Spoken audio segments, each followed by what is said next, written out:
ಒಂದಾನೊಂದು ಕಾಲದಲ್ಲಿ ಒಬ್ಬ ರಾಜನಿದ್ದ. ಆ ರಾಜನಿಗೆ 3 ಜನ ಮಕ್ಕಳು. ಹಿರಿಯ ರಾಜಕುಮಾರನ ಹೆಸರು ರಾಜೇಂದ್ರ, ಎರಡನೇ ರಾಜಕುಮಾರ ಸೋಮೇಂದ್ರ ಹಾಗೂ ಮೂರನೇ ರಾಜಕುಮಾರ ದೇವೇಂದ್ರ. ಮೂವರು ರಾಜಕುಮಾರರು ವಿದ್ಯಾರ್ಜನೆ ಮುಗಿಸಿ ರಾಜಧಾನಿಗೆ ಹಿಂತಿರುಗಿದ ಮೇಲೆ ರಾಜನಿಗೆ ಒಂದು ಯೋಚನೆ ಬಂತು. 3 ರಾಜಕುಮಾರರಲ್ಲಿ ಯಾರು ತನ್ನನ್ನು ಹೆಚ್ಚು ಪ್ರೀತಿಸುತ್ತಾರೆ ಎಂದು ಪರೀಕ್ಷಿಸಲು ನಿರ್ಧರಿಸಿದ. ಆ ಯೋಚನೆ ಬಂದ ಕೂಡಲೇ ರಾಜ 3 ರಾಜಕುಮಾರರನ್ನು ಕರೆಸಿದ. ಅವರೆಲ್ಲರಿಗೆ ಒಂದು ಪ್ರಶ್ನೆ ಹಾಕಿದ. ಅದೇನೆಂದರೆ ರಾಜನನ್ನು ಅವರು ಎಷ್ಟು ಪ್ರೀತಿಸುತ್ತಾರೆ ಎಂಬ ಪ್ರಶ್ನೆ ಹಾಕಿ ಮಾರನೇ ದಿನ ಉತ್ತರಿಸಲು ಹೇಳಿದ. ಮರುದಿನ ಹಿರಿಯ ರಾಜಕುಮಾರ ರಾಜೇಂದ್ರ ಬಂದು ತಾನು ರಾಜನನ್ನು ನಗ, ನಾಣ್ಯ, ಸಂಪತ್ತು ಎಲ್ಲವುಗಳಿಗಿಂತ ಹೆಚ್ಚಾಗಿ ಪ್ರೀತಿಸುತ್ತೇನೆಂದು ಹೇಳಿದ. ರಾಜನಿಗೆ ಸಂತೋಷವಾಯಿತು.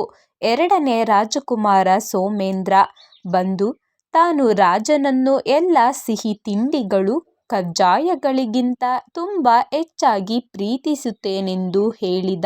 ರಾಜನಿಗೆ ಖುಷಿಯಾಯಿತು.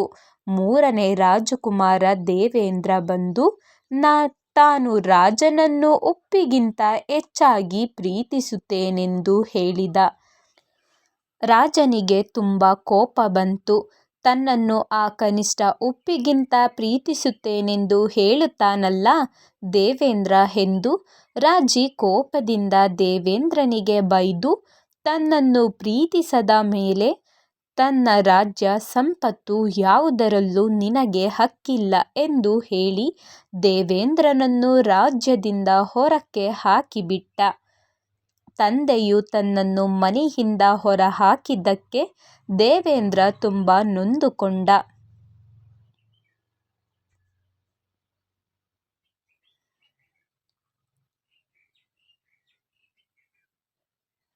ಹೀಗೆ ದುಃಖಿಸುತ್ತಾ ಒಂದು ದಿನ ದಾರಿಯಲ್ಲಿ ನಡೆದು ಹೋಗುತ್ತಿರುವಾಗ ಒಬ್ಬಳು ತುಂಬ ವಯಸ್ಸಾದ ಅಜ್ಜಿ ನಡೆಯಲಾರದೆ ಕಷ್ಟಪಡುತ್ತಿರುವುದನ್ನು ನೋಡಿದ ದೇವೇಂದ್ರ ಆ ಅಜ್ಜಿಯನ್ನು ಕೈ ಹಿಡಿದು ಆಕೆಯ ಮನೆಯವರೆಗೂ ಆಕೆಗೆ ನಡೆಯಲು ಸಹಾಯ ಮಾಡಿದ.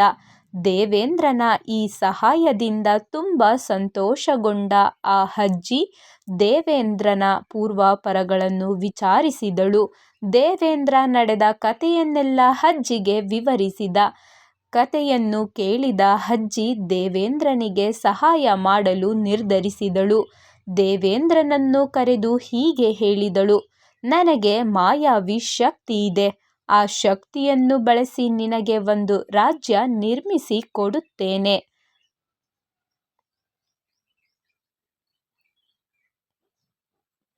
ನೀನು ಇದೇ ರೀತಿ ಒಳ್ಳೆಯತನದಿಂದ ಆ ರಾಜ್ಯವನ್ನು ಆಳಬೇಕು ಎಂದು ಆದೇಶಿಸಿದಳು. ಇದರಿಂದ ಸಂತೋಷಗೊಂಡ ದೇವೇಂದ್ರ ಆದೇಶವನ್ನು ಶಿರಸ ಪಾಲಿಸುತ್ತೇನೆ ಎಂದು ಮಾತು ಕೊಟ್ಟ. ಮಾತಿನಂತೆ ಅಜ್ಜಿ ದೇವೇಂದ್ರನಿಗೆ ಒಂದು ಸುಂದರ ಸಂಪದ್ಭರಿತ ರಾಜ್ಯ ಕಟ್ಟಿಕೊಟ್ಟಳು. ಸಂತೋಷಗೊಂಡ ದೇವೇಂದ್ರ ಅಜ್ಜಿಗೆ ಧನ್ಯವಾದ ಹೇಳಿ ತನ್ನ ರಾಜ್ಯಕ್ಕೆ ಹೋಗಿ ದಕ್ಷತೆಯಿಂದ ರಾಜ್ಯಭಾರ ಮಾಡತೊಡಗಿದ. ಕೆಲ ಕಾಲದ ನಂತರ ದೇವೇಂದ್ರನಿಗೆ ತನ್ನ ತಂದೆ ತಾಯಿ ಸಹೋದರರನ್ನು ಭೇಟಿಯಾಗುವ ಆಸೆಯಾಯಿತು.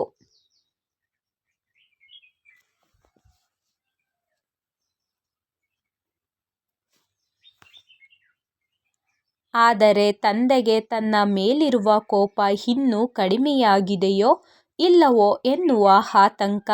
ಅದಕ್ಕೆ ಅವನು ಒಂದು ಉಪಾಯ ಯೋಚಿಸಿದ. ತನ್ನ ಸುತ್ತಮುತ್ತಲಿನ ಎಲ್ಲ ರಾಜ್ಯದ ಜನರಿಗೆ ಒಂದು ಔತಣಕೂಟ ಏರ್ಪಡಿಸಿದ. ಆ ಔತಣಕೂಟಕ್ಕೆ ದೇವೇಂದ್ರನ ತಂದೆ ತಾಯಿ ಸಹೋದರರನ್ನು ಆಮಂತ್ರಿಸಿದ. ಔತಣಕೂಟಕ್ಕೆ ಆಮಂತ್ರಣ ನೀಡಿದ ರಾಜ ಯಾರೆಂದು ತಿಳಿದಿಲ್ಲವಾದರೂ ದೇವೇಂದ್ರನ ತನ್ನ ಪರಿವಾರ ಸಮೇತ ಆಗಮಿಸಿದ.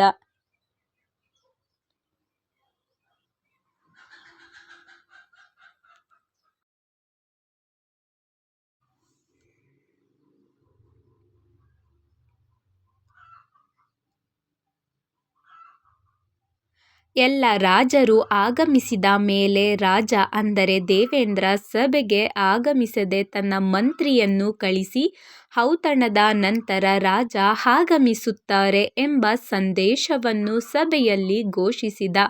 ಔತಣಕೂಟಕ್ಕೆ ಸಿದ್ಧಪಡಿಸಿದ ಎಲ್ಲ ತಿನಿಸುಗಳನ್ನು ತಂದು ಸಭೆಯಲ್ಲಿ ಇಟ್ಟರು. ವಿಧ ವಿಧ ಕಜ್ಜಾಯಗಳು ತಿಂಡಿ ತಿನಿಸುಗಳನ್ನು ನೋಡಿದ ತಕ್ಷಣ ಬಾಯಲ್ಲಿ ನೀರೂರುವಂತಿತ್ತು.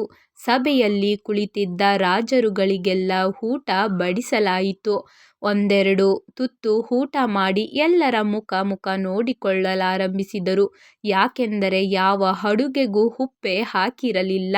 ನೋಡಲು ತುಂಬ ಸುಂದರವಾಗಿ ಕಂಡ ಆ ಎಲ್ಲ ತಿಂಡಿ ತಿನಿಸುಗಳು ಸಪ್ಪೆ ಸಪ್ಪೆ, ಉಪ್ಪಿಲ್ಲದ ಆ ಅಡುಗೆ ಎಲ್ಲವೂ ರುಚಿಕರವಾಗಿರಲಿಲ್ಲ. ಎಲ್ಲರೂ ಉಪ್ಪಿಲ್ಲದ ಆ ಸಪ್ಪೆ ಊಟವನ್ನು ತೆಗಳಲು ಶುರು ಮಾಡಿದರು. ದೇವೇಂದ್ರನ ತಂದೆ ಸಹ ಇದೆಂಥ ಕೆಟ್ಟ ಊಟ ಎಂದು ಬೈದು ಆಗ ಸಭೆಗೆ ದೇವೇಂದ್ರ ಆಗಮಿಸಿದ.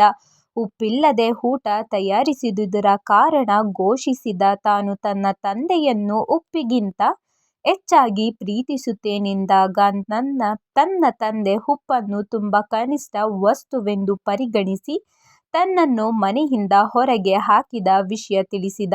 ಅದಕ್ಕಾಗಿಯೇ ಉಪ್ಪಿನ ಬೆಲೆಯನ್ನು ಎಲ್ಲರಿಗೂ ಮನವರಿಕೆ ಮಾಡಲೆಂದು ಉಪ್ಪಿಲ್ಲದ ಅಡುಗೆಯನ್ನು ಎಲ್ಲರಿಗೂ ತಿನ್ನಿಸಿದ್ದಾಗಿ ಹೇಳಿದ. ಆಗ ದೇವೇಂದ್ರನ ತಂದೆಗೆ ತಾನು ಮಾಡಿದ ತಪ್ಪಿನ ಅರಿವಾಯಿತು. ದೇವೇಂದ್ರನಲ್ಲಿ ಕ್ಷಮೆ ಕೇಳಿದ. ದೇವೇಂದ್ರ ಮತ್ತು ತನ್ನ ತಂದೆ ತಾಯಿ ಪರಿವಾರದೊಡಗೂಡಿ ಸಂತೋಷವಾಗಿ ಒಳ್ಳೆಯತನದಿಂದ ರಾಜ್ಯಭಾರ ಮಾಡಿದ.